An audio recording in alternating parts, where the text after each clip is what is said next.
Hey everyone, this is your average Jen coming at you from my bedroom, as usual. Back in the bedroom. Oh, pause. So I got a little bit interrupted there, so I forgot what I was saying. Today's episode is going to be on the recovery path, talking about adult children and how the behaviors, if they're not dealt with in your childhood, transfers into adulthood.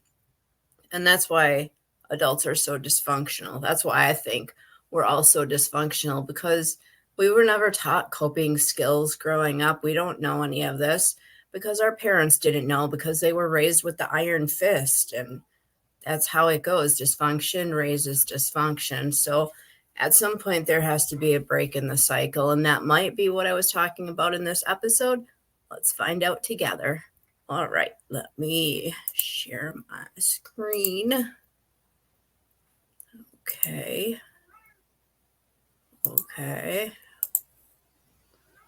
I hear a cat meowing at the door. I should have been prepared for this ahead of time. I apologize. And now I gotta find it. I think we're getting close. No. No. Sorry about all this. Oh, here it is. All right. Let me click on this one then. And play in the correct spot. There we go. All right, let's listen and enjoy.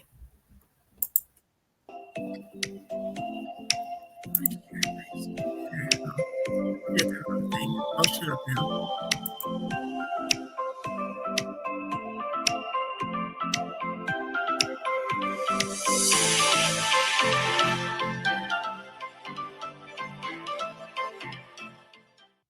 Hi there, and welcome to I'm Only Human, a podcast that attempts to explain how to coexist with other humans.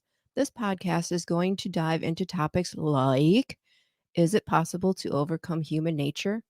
Are rules and laws necessary for taming bad behaviors, or are they simply a control mechanism crafted by other disturbed minds? Why do we fight with each other? How does traditional religion impact us? Can social disease be healed through individual recovery? My name is Jen, and I'm an average human. Before I begin, I would like to state that I will be talking about controversial things such as, but not limited to, religion, God, the Bible, 12-step programs, and politics. I am not an expert, and I don't claim to be one. I will, however, be referencing Alcoholics Anonymous because it is the granddaddy of all other 12-step programs. I will also be quoting things from the Bible and mentioning God along with different religions. I'm not trying to promote a particular program, nor am I trying to convert anyone. I believe religion gives us a foundation, and 12-step recovery guides people down a path to self-actualization. Through recovery, healing is possible. I believe that changed minds and attitudes can change our world. Hi, welcome. I want to share some information with you all today. Take what you like and leave the rest. Here is another recovery aspect: ACA, or Adult Children of Alcoholics or Dysfunctional Families. I took some information right from their website. First up is the laundry list of behaviors that happen when people grow up in dysfunction. Why is this important? Because most of the world does not know how to be an adult. We don't know how to take care of ourselves, let alone be in a healthy relationship. This affects our children and the next generation. I keep telling you all that if dysfunction raises dysfunction, the world is doomed. We see it now in politics, world leaders, coworkers, and all over the world. Adults in grown up bodies running around amok and creating more problems because it is easier to blame others instead of taking accountability for ourselves. These programs are not meant to belittle anyone. These free programs are the key. They are the key to individual healing. They are the key to peace on earth. I take this stuff very seriously, and I hope that anyone that is not happy with their lives can see the same things I do. Your life is never going to get better if you don't acknowledge there is a problem within you, not the other person. It all starts with you, with me. Once you change, others will either fade out of your life or they will want to become healthy too, and they will change. These programs are guides. Of course, it is painful to look at ourselves and realize we are the problem, not the other person, not the other person or people. The problem isn't our kids not listening to us. The problem is us.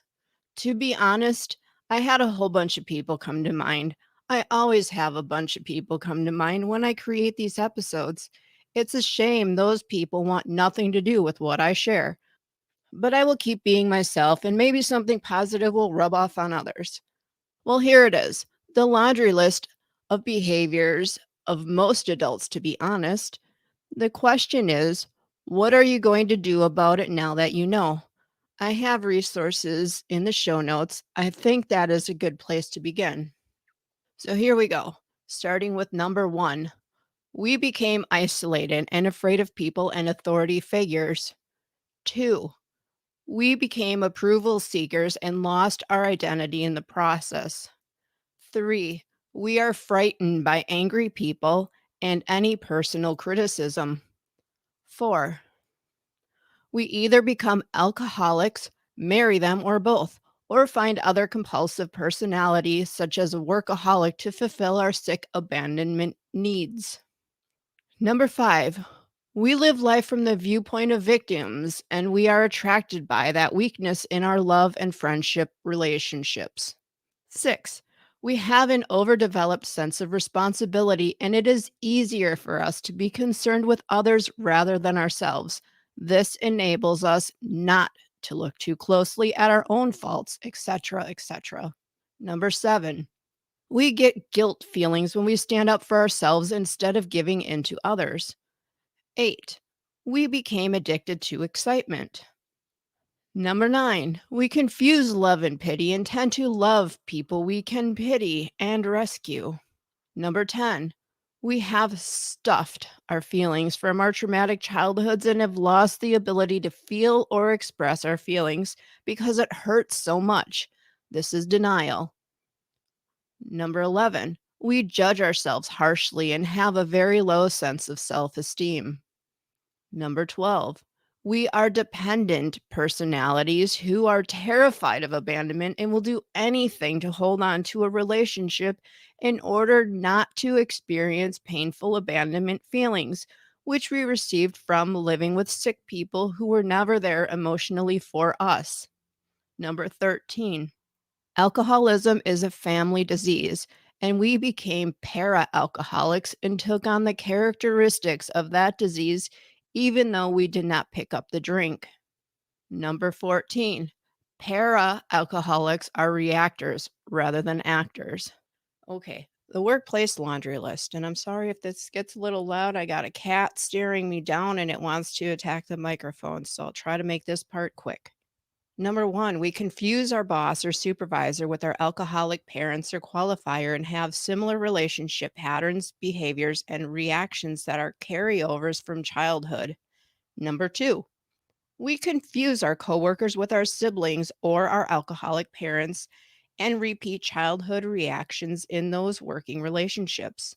Number 3, we expect lavish praise and acknowledgement from our boss for our efforts on the job. Number 4, authority figures scare us and we feel afraid when we need to talk to them. Number 5, we get a negative gut reaction when dealing with someone who has the physical characteristics or mannerisms of our alcoholic qualifier. Number 6, we have felt isolated and different from everyone around us, but we don't really know why. Number 7, we lose our temper when things upset us rather than dealing with problems productively. Number 8, we busy ourselves with our coworkers' jobs, often telling them how to do their work. Number 9, we can get hurt feelings when coworkers do things socially together without asking us, even though we have not made an effort to get to know them and join in the social life. Number 10, we are afraid to make the first move to get to know a coworker better, thinking they will not like us or approve of us. Number 11, we usually do not know how to ask for what we want or need on the job, even for little things. Number 12, we do not know how to speak up for ourselves when someone has said or done something inappropriate. We try desperately to avoid face to face confrontations. Number 13, we are sensitive and can get extremely upset with any form of criticism of our work. Number 14, we want to be in charge of every project or activity, feeling more comfortable when we are in control of every detail rather than letting others be responsible. Number 15, we may be the workplace clown to cover up our insecurities or to get attention from others. Number 16, we are people pleasers and we may take on extra work or our coworkers' tasks in order to be liked and receive approval from others. Number 17, we do not know how to be assertive in getting our needs met or expressing a concern. We may have to repeatedly rehearse our comments before delivering them. Number 18, we have felt that we do not deserve a raise, promotion, better workspace, or a better job. Number 19, we do not know how to set boundaries and we let others interrupt us. We can accept more work without knowing how to say no appropriately. Number 20, we are perfectionists about our own work and expect others to be the same and have the same work ethics and values. Number 21, we become workaholics because it gives us a feeling of self worth we did not get as a child. Damn it, can't get off of there.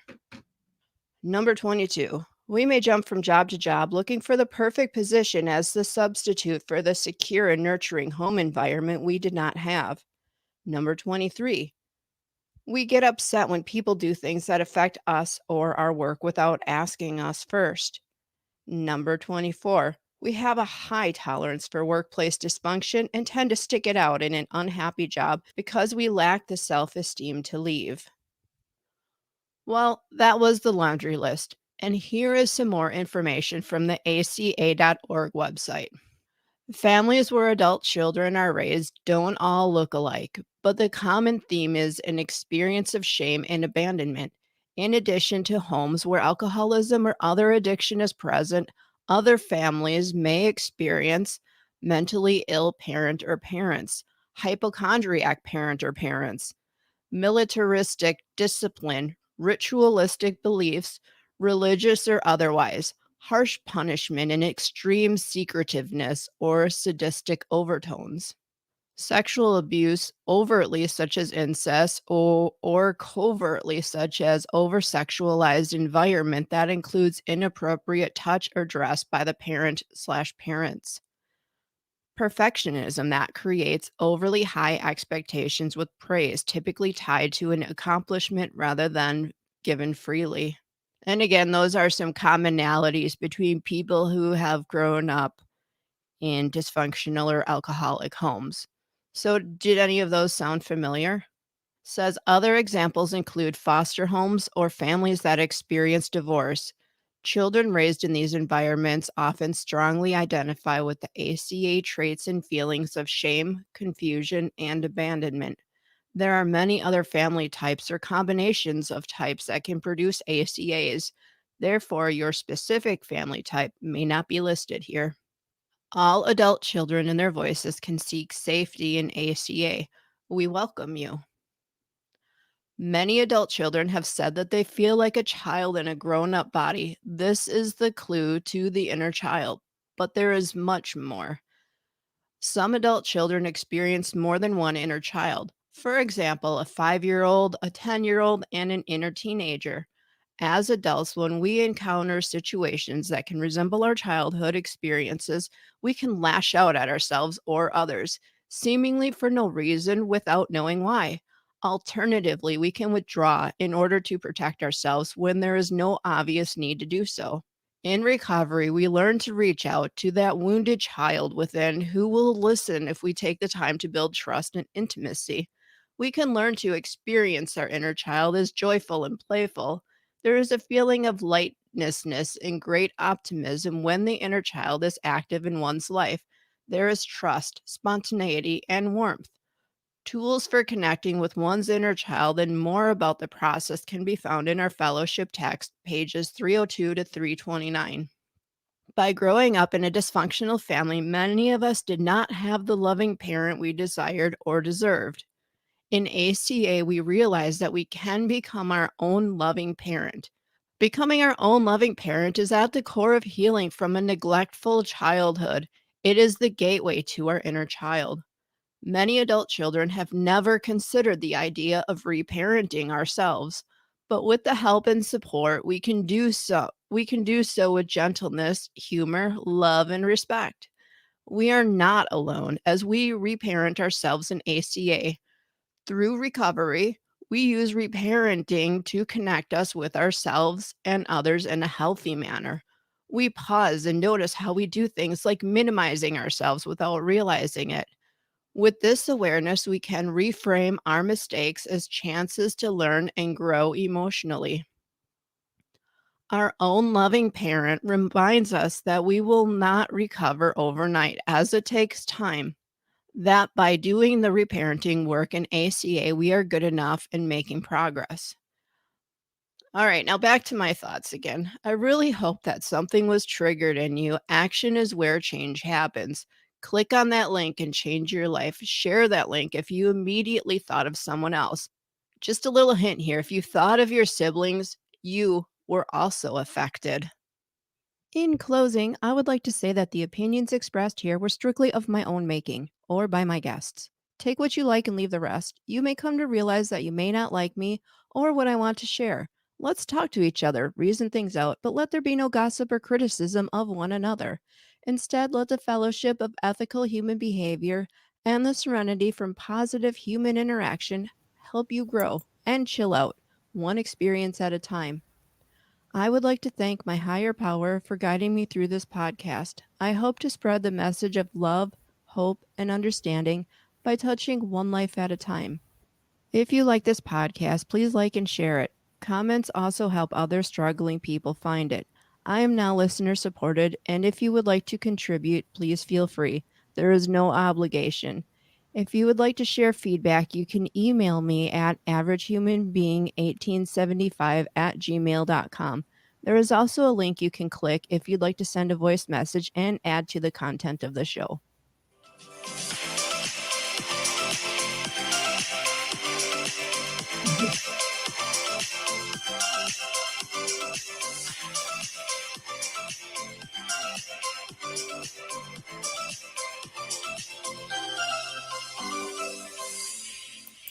Okay. I just have to leave that last little bit in there all the time in case this is the first episode that somebody is watching and they can hear my funky little music that I found. All right, stop sharing this screen. All right, so yeah, earlier I meant to say we are children in adult bodies just running around amok. We're not adults in adult bodies. I mean, no one really knows how to be an adult. And that's what recovery is for. And yeah, I talked highly of 12-step programs because they branch out. Like there are so many freaking 12-step programs. It's like there's probably a 12-step program for people who sneeze too much. I don't know. Could be. You never know.